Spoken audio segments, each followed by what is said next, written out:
everybody, it's Jenny from the Missouri Star Quilt Company, and it is Triple Play Day today, and I am here with Misty, and I'm here with Natalie, and we have a super fun project for you today. Today we're talking about crumb piecing, and if you don't know what crumb piecing is, hang on to your hats because this is going to be a fun tutorial.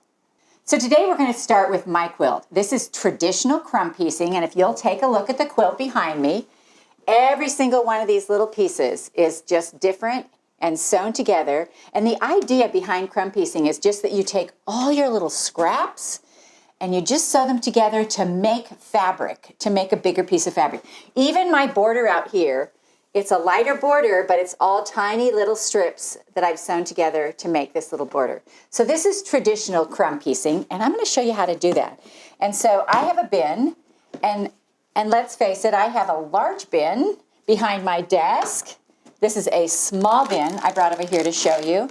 And I have been making some blocks. And when I get into the studio in the morning, a lot of times I will sew something just for me.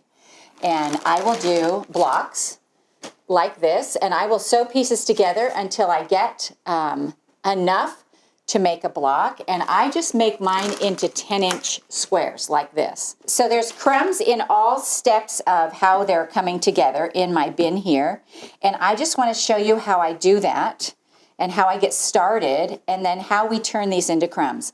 So when I finish a binding or a project, and you know how you'll cut your little pieces and then you'll have at the end, you'll have a little piece in the fold or something like that? Mm-hmm. Those little pieces that are generally too small to use for anything else, I will throw in actually on a pile on the other side of my desk. Then when it gets big enough, I sweep it into a bin and then I crumb piece with it. So I'm just going to come over here to the sewing machine, and Misty, if you just want to hand me some random pieces. So you're going to start with some kind of a strip, and then we're going to put pieces next to it, and you can put them anyway. So this is totally random. So this is all totally random, and it's however you want to do it. So, which means I could put my piece on this way, or I could put it on this way. It doesn't matter. And you're just going to sew that on, and you're going to add another piece, and we're going to add another piece like this. And then this might be big enough for this right here. Sort of. Not quite. You need a smaller one? You can always trim it. Yes. All right. So I'm just going to sew that right there. Right. And then, Natalie, if you want to kind of press those back and hand me another strip, we're going to make some pieces here. Do you want me to trim them apart first? So when you have a piece that's already formed like this, you want to try and find another piece that is almost that size. You want this long one? Yeah, let's do that. It's very wonky. Oh, yeah, maybe you could iron that one. How about this orange? Okay.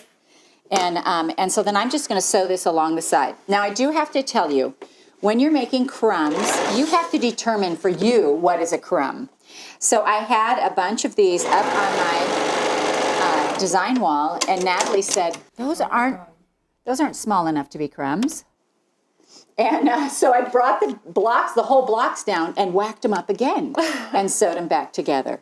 And so you're just going to sew little pieces like this until you get enough to make crumbs with. And then we'll start building around a crumb. Okay, so Natalie, you're going to want to cut this apart a little bit and maybe shorten up that one strip because it's kind of kind of wide, that red one. Okay. So, if you have some skinny pieces like this and you sew them together, what you'll end up doing is you'll end up sewing a piece along this and then just cutting the whole thing and using smaller pieces. So I'm just going to sew this piece on here. And it doesn't matter if you put Halloween fabric next to Christmas fabric. None of that matters. And so I love this. You can see in my quilt, it's almost like a little bit like an I Spy because, I've got little Christmas things in there. And to be honest, I made some, we'll want to press this. Okay. I made some blocks that were, because I had just done the Halloween project, and so the whole block ended up being Halloween. And I didn't like so much Halloween in a section, so I cut that up. And it got cut up again. So it's just fun to do. And, that's a really big piece. Let's see. Let's make this smaller. Oh, yeah. She's a wild woman. Yeah. Well, we don't want a piece that big in it. Natalie would not like that for sure. No, it's All right. So when we get some of these pieces, and you honestly can sew long strips together, and then, you know, you're just going to do some cutting and some sewing and some cutting and some sewing. And I'm hoping that I get we get enough together to make a piece. chop that off. Like that? So Yeah, this why right not? here, because this is such a long piece together, I consider this like seeds. You know, so this will be chopped up, and because you don't want a piece this big in one block, so it'll be chopped up and it'll be the beginnings of another block. So what about this one with these long strips? Would you cut this again? I would cut that again, yeah. Okay. I would cut that again. So I'm actually going to put this piece here. I'm going to sew it onto here. Perfect. Kind of Actually, freeing. I'm going to sew it on is this very way. freeing. Do whatever I want. Put those two. And This one. Yeah. and then you're going to have Again? to, you'll have to trim off this red because I only sewed that Already- far. Already So cut let them me down see this once. piece. No, but And we're here's gonna make another them trick. smaller. Okay. Here's another trick on this. Say I don't want this big piece. Well, I can sew my next piece on right here and then just trim that off, you know, so it just makes a, Oh, I see. you know, it just makes it smaller. So rather than a whole big 2.5-inch strip, and I actually can come and sew along this side as well and just cut those 2 in half. How tricky am I? Now, also, there's a lot of little seams on this quilt, and let me tell you, you know, machines will go through, so you'll need to cut this off here. Oh, okay.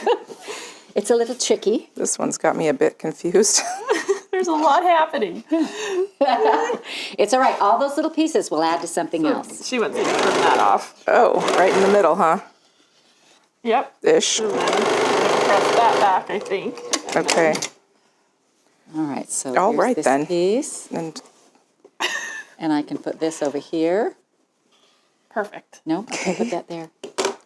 I can put this. All right, I need another piece for this long end. I'm going to put this across here. which one? That? So we'll end up chopping this one. And a lot of times as you're going along, you can actually keep your scissors right close because you won't have handy, you know, cutting fairies and ironing fairies like I do. Everyone should, though. Everybody should though. Truth, right This there. is definitely a good time to make that little nest.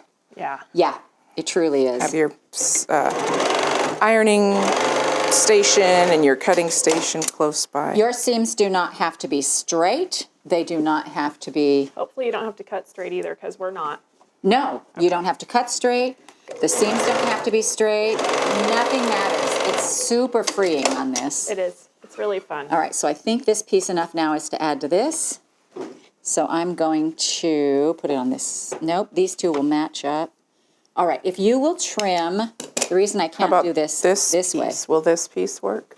it will work eventually. But I'm going to do, wait, I'm going to do one more little row down here. Oh, yeah. Do this row.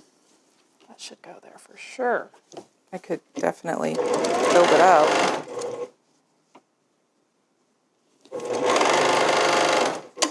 All right, so then we're going to come up here, and I'm going to put this piece here. And you see I have this piece that's hanging over. I don't worry about that. I'm just going to sew straight down the side. And then I'm going to make sure this is long enough here. You might want to add something to that end unless you're going to trim off the other. I'm going to have you trim it off. So press it and trim it. Okay. All right. And then I'm going to sew this. And I think this may go on that other side. Perfect. Perhaps, maybe. Do you want this back then? Yes, Okay. of course I do. All right. Trim me off a side I can add it to because it should be getting close to 10. So keep your, I have that 10-inch ruler right there. Keep that handy. All right. And, Starting to and as you're, you know, as measure you're now. trimming it, you'll see, oh, I need a little more here. I need a little more there. Yeah, we're going to have to add to the top. Well, I got a piece right here. just keep adding. Yep. All right. All right, so I'm going to just stagger this a little bit because I want a little bit of this.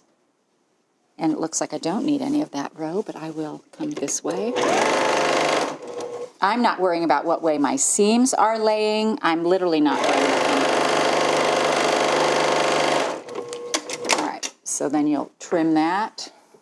And I'm going to start another long piece here. Keep going. Some more pieces.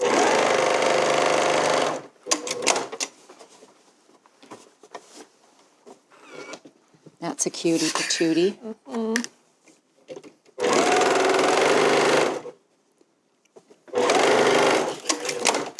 So basically, honestly, what you're doing is making your own fabric. You're just putting your pieces together. Not a single thing can go to waste in the sewing room. And so I suggest that you always keep a little bin of... Should I trim that opposite side? A couple more. One Let's more. see. I probably just want to put one more on here. Yeah, we'll add one more up to the top. This way. Okay.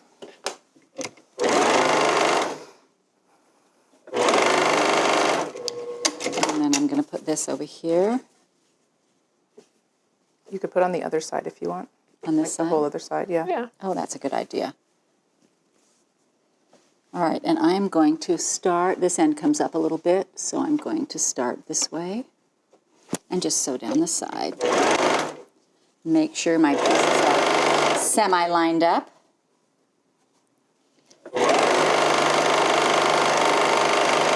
All right. Now, Natalie, I want you to press that really good, nice and flat. Okay. And Misty, I'm going to swap places with you. All right. And you just want to make sure it's pressed nice and flat. I can move this down here now. Alrighty, let's see if we actually got it. Look how fun this is. All right, so then what I do is I take this piece that's obviously bigger than 10, and I'm going to put my 10-inch ruler on it, and I'm going to look and see if they're, like, if I can scoot it over here and save this big strip. That's, goes on a whole nother block. Yeah. And so I think I'll do that, and I'm just going to square it up, and it doesn't matter if it is squared to any of this. It doesn't matter if I'm cutting right on the seam, because the needle will go through that. And so I just don't worry about it. So let me twist this around. And so I've got it lined up on these two sides, and I'm going to trim this one, and I'm going to trim this one. Now, this is real waste. We are not going to use this again. That can go in the trash. That can go in the trash. This, however, is big enough for another piece. So then what I have are these 10-inch squares. They're so fun. So then what I did on the quilt behind me is I just sewed rows together like this, randomly piecing rows together. And let me see how many. Can you tell how many I have? 5 by... Probably 5 by 6. 1, 2, 3, 4, 5, 6, 7. 5 by 7. 5 by 7. Then it must be, let's see. 1, 2, 3. Yeah, 5 by 7. Yep. I was going to say that's an odd number for me, but maybe I thought it looked the right size and it was great. So yours obviously can be any size you want. And this makes my heart so happy. I don't know what it is about a crumb quilt, but it literally makes my heart so happy. So then you're just going to you're going to sew a row of these together, and then you're going to sew your rows together. Now on this border out here, I wanted to have it, this is about a 4.5, 5-inch border. And so I just wanted it to stand out from the rest, so I took all lights. And I just sewed little strips together and made long, like a piano key border. But they're all different size strips, They're right? all different size strips, and they're all, I just sewed them as long as I sewed a giant long piece and started putting it on. And I actually had enough to go all the way around it because I just kept adding to it and adding to it. But you'll see really skinny ones and then wider ones. And, oh my gosh, this was just so much fun. And so I have just about enough here to put together another quilt. I think I used, 35 times 7 is 35? Yep. Mm-hmm. Yeah, so I have just about enough here for another quilt. And I just work on these in the morning and make a couple, and it just makes my heart happy. And then I go on and sew for Missouri Star the rest of the day. So my quilt ended up being 60 by 74. And so it's a nice size. Because it's a crumb quilt, I could put any backing on it I want, so I used this great K-facet giant floral quilt. Beautiful. So pretty. I also, if you'll notice, I did, the pattern I chose was a more tightly, a smaller pattern, a pattern that covered more area. So this is a stipple or a meander. And I did that because there's a lot of little pieces on here, and we want to hold all those pieces together. And like maybe if your seam wasn't perfect or whatever, but this will hold it all together, the quilting will. And so I bound it just in this little blue. You'll need about 3/4 yard for binding. And how much backing did I use, Natalie? You used 4 yards. 4 yards. And so The other thing about this that would be cool is to talk about is this stitch color. When you pick your thread color on a crumb quilt, you really can pick any color that you want Right. because it's bright and it will blend in. yeah. But also just to note that anytime you put a cream or a white or something like that, that's a neutral. Something neutral. It kind of fades to the back. It really does fade to the Even back. on the darker And so fabrics, it doesn't stick out. On this, I chose a white thread because I wanted it not to show up in my white border, but like a light gray. Anything would have worked on this quilt. Well, you could have even put like bright gonna say orange yellow or or- neon You green. really could. Or even So even the threads that are variegated? the variegated Yes. threads would have This been. is, this is a quilt that you really could fun. really play with that thread color and have it be really you fun. really can. You really can. So once you get, this becomes very addicting. It's very fun to do. Can't so stop. Now we just want to see what you girls have up your sleeves. So who's next? All right, Nat. Okay, Either Natalie's one. next. All right. Yeah. All right, well, this is my quilt. I call it Carpenter Square.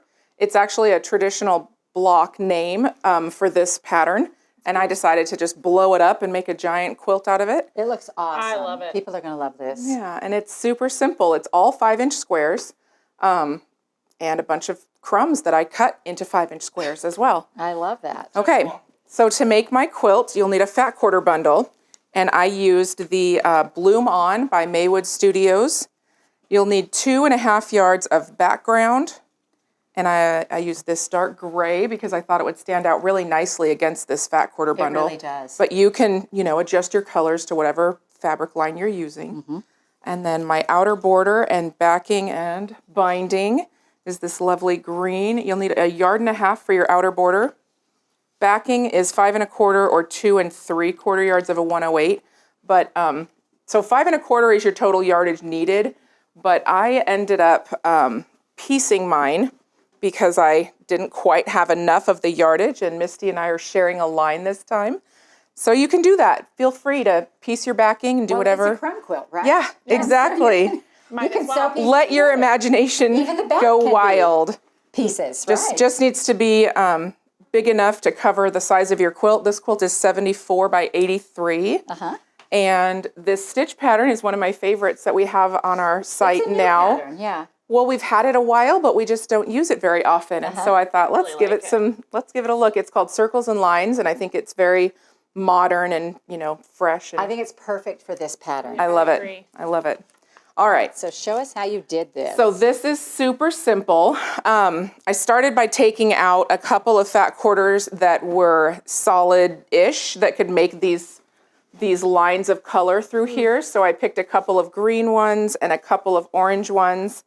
And I didn't intend to do every other one, but it kind of just looked better that way when I laid it out. So and you'll that's how cut. designing works, isn't it? Yeah. You have an idea, and then it. it's like, oh, okay, so that works really well. I love it. So just take two green and 2 orange from your bundle, and you can obviously use whatever colors you want.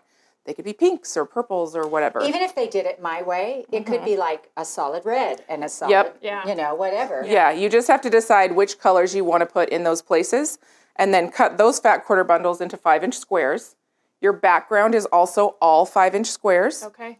Just cut 5-inch strips and then subcut them, and you're ready to go. So basically, you could use charm packs if you could get the color you Yeah, want. if you didn't want to Totally. make crumbs. Yeah. Perfect. Yeah, this would be great out of a charm squares as well. Okay. All right, so I've cut some of these. These are just some of the fat quarters that I have cut up. And honestly, I would just do all my cutting ahead of time and set everything aside until you're ready to lay it out.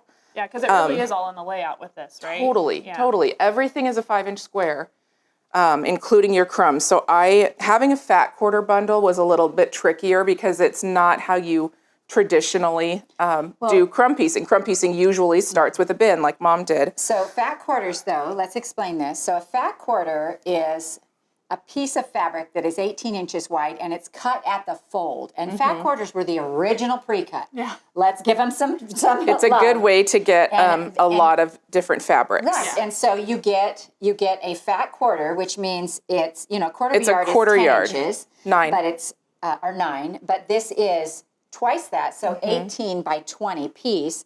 And all lot of times, you know, quilters will buy and round up fat quarters. And so the fact that this is, well, any quilt is actually fat quarter friendly. Even our pre-cut quilts, you could cut those squares out of the fat quarter. Yeah, you'll have some waste because it's, you know, you'll need a 10-inch square instead of a 9, Right, so you'll only right. be able to get one cut there. But then they come in packs like this, and they're so pretty, and we like to hoard them and put them on our Right. shelves. And Yes. And just look at them and And smile. just look at them. So, So- anyway, I just wanted to explain a fat quarter. Yeah, because we totally. might have somebody who doesn't know what that is. So I just took them because I needed a box of scraps. Yeah. I took them and I decided I was going to cut like a crazy person with no rotary cutter. And I just started, You mean with no ruler? yeah, no ruler. I just started cutting pieces. Different Like a widths? wild, Yep. crazy woman. And then some of these I cut the opposite direction. And then I took all of these pieces and mixed them all up and put them in a little box, just like So you your just little made bin. crumbs. I made crumbs. Okay. Yep. I didn't make them too small because that's extra sewing. Yeah.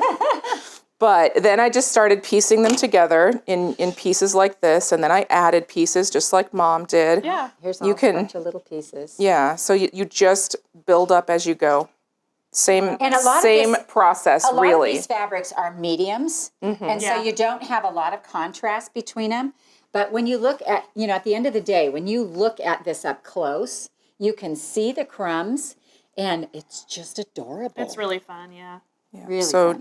do you want to just go ahead and add this piece Sure. to this one, and then we can Absolutely. cut a 5-inch square out of that. You bet. And I do have some of those already left over. Oop, where'd the pedal go? There it is. So for this one, the trick kind of really is in the layout. The trick is totally in the layout because all 5-inch squares. Yeah. Here we go. All right. If you'll Oh, do absolutely. a press on that. I got wrapped up watching her. All right, there we go. Okay. Let me put this back. So then, just like Mom, you're just gonna, we're cutting 5-inch squares out of these, so I'll slice that off, and flip it around, and use my ruler as my guide because it Now, did you is just 5 inches try to wide. make big enough to trim to 5, or did you make I a did bunch? because, so yes and no. Okay. I mostly tried to just get them over 5 inches because it saved me time in sewing. Okay. And then I didn't end up with, you know, I didn't end up overdoing it. Mm-hmm. So just get where you think it's a little bit bigger than 5 inches. You can keep your ruler handy and check on that. But Awesome. yeah. Yeah, and these all go back into the box. And they all go back into the box and make more So squares. if you're not going to do anything with this, I will put those in my crumb box. I have a goodly sized box of crumbs left over. We probably have a lot to donate to you. Yes, that you can have. go. You're not going to use the entire fat quarter bundle to make No, this quilt no. for sure. No.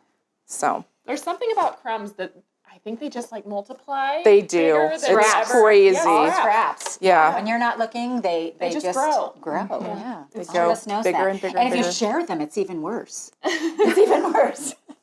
Then they really It's a grow. little quilting miracle. Yeah, funny. little quilting That's miracle funny. for sure. I love it. All right. So All then right, show- so this one talk really about is how you put them together. Really, it's just a diagram. You're just going to lay it out, and you know, so we have 1, 2, 3, 4, 5, 6, 7, 8, 9, 10, 11, 12, 13 across by 1, 2, 3, 4, 5, 6, 7, 8, 9, 10, 11, 12, 13, 14, 15 down. Okay. So 13 by 15. Yep. And yeah, And you you can know, one of the things- honestly, you can just look at the picture. You don't even have to lay this out on your floor. You can just say, I need a gray and then a crumb and then a gray and whatever your color is. Yeah. And then, you know, you can piece in sets of 2 and then just sew those rows together by looking at it. And one of the things I love that Natalie does is she regularly does this. When you use a background color, and your squares are 5 inches, those are all just 5-inch squares. And so you're not like, I need a piece that's 5 by 26. Although you could do figure that out if you wanted to. I just don't the I don't like to simplicity- do that. The simplicity of brain work with just like, I need 6 5-inch squares sewn together. Yeah, I It's a little agree. more sewing, but I find love that the it squares. helps keep things lined up though too, Yeah, because 'cause at then every you have junction, you you're have seams to rematching. match up and they stay really I love straight. those little points where I can. Yeah. Absolutely. And that's it. I mean, it's as simple as that. I added a 2.5-inch border and then, or inner border, and then the outer border, I think is 6. Yes, looks it like looks a like a 6-inch border. Absolutely. It's beautiful. And that's it. I mean, All right. simple Well, this is charm quilt with a little bit of design added to it. Little pizzazz. Awesome. Very cool. All right. So, So now we're let's see on what to you got. Misty. All right. So Misty, you're up. That's right. So this is my quilt. And I really have always loved the orange peel quilts. And so I decided if I was going to work with crumbs and I could cut it to any shape I wanted, why not try some It's very orange peels? cute. Thank you. I really like it. And so it is 47 by 56. I called it full circle. And to make this quilt, you are going to need that same Bloom On fat quarter bundle that Natalie and I both used. You're going to need 1.5 yards of background fabric, and that's all going to be cut into 10-inch squares. For your border, you're going to need 3/4 yard. You'll need 3 yards for your backing. And for this, you're also going to need both the small and large orange peel template and some lightweight iron-on interfacing. Okay, so because I worked with that same fat quarter bundle, I also had to make scraps from full fabric, but I did mine a little bit different than you. It was so tricky to figure out like how we're going to do that. Yes. Can I also just say that it is amazing to me how using the same fabric, these two quilts are so completely different. Yeah, they really are. They It's really so are. fun. It's just really cool to see. It was cool to see that because Yeah. at first we were a little worried working with the same line, and then they look so different. I love them both. Completely different, yeah. So what I did is I did kind of the same thing you did, where I just cut random size strips from my fat quarter bundles, but then I went ahead and sewed those strips together in big pieces like this. And so you can see I have a few left over, just like Natalie's. You're obviously not going to use, right? She's excited. You're obviously not going to use the whole bundle. And so then once I had these strip sets that were about the same width, I cut those down again into That would have these been strips so much faster. like this. And so then I could just pull a couple strips and put them together. And sometimes they, lined up, and sometimes I had extra, and I would just rip that off and sew those together. So then I actually just sewed mine. I just made you a big rectangle, but I kind of made a giant long strip. Went as long A big as you piece of felt fabric. like. Yeah, because then I knew I could take my templates and I could just set them on here. And it's like, okay, well, I can get my big one here, and maybe I can get a little one down here. And so then I would just use... Oh, that's very That cool. makes a lot of sense Yeah. too, because then you're not cutting and having waste because it doesn't fit in that corner or whatever. Exactly. And so because I was working with an odd shape anyway, I was like, if I just make this long strip, I can go one after the other That's the other. great. So That's smart. really smart. Yeah, so let's just go ahead and cut one of these big orange peels. And so you're going to need, I think it is 12, 6 and 6 of the big ones. And then you're going to need 16 of the small orange peels. Very cool. So let's just cut this big one out of here. And the curve on the template it just makes it really easy to It's super cut. easy. And then we're just going to flip this around. Rotating mat would come in handy. It does. And I used that when I was cutting all of these. And I love how by throwing this, putting that petal on the diagonal, your pieces are going to appear way more random. Yeah, exactly. Because then now look at that. It Yeah. looks like I went and... Did all kinds of crazy things. Yes, exactly. So I was really happy All the crumbs. with that result. And so then you're going to need a piece of interfacing that matches to the exact sizes of your orange peels that you cut out. So the same number of big and small. And then we're going to put that right sides together. So the bumpy side of that interfacing is going to go to the right sides of your fabric. And if you cut your slit before you sew it on, it's already done. Oh, that's true. I actually just used a seam ripper to slide through mine, and it worked could so just do fast. this. Oh, yeah, there you go. I just do that. That works too. Good So bumpy ideas. side to the right side. And then we're going to... And do not iron it once you turn. Don't press it. press it. All right, Because so that I'm just gonna adhesive sew is going to around come in this. handy later, but it will You will be so It'll- mad at yourself. cause you trouble if you press it now. Exactly.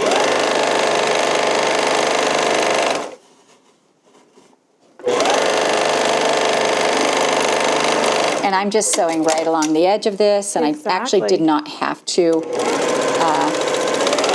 cut that thread, but that was automatic habit. Yeah. There we go. And so then now we can just turn this right sides out. And I like to start by kind of putting my finger in the point and pushing that through. Do you want like a pressing or like this bamboo stick? Yep, that'd be great. To poke out your points. Thank you. I can't find our little creaser tool. Oh, here it is.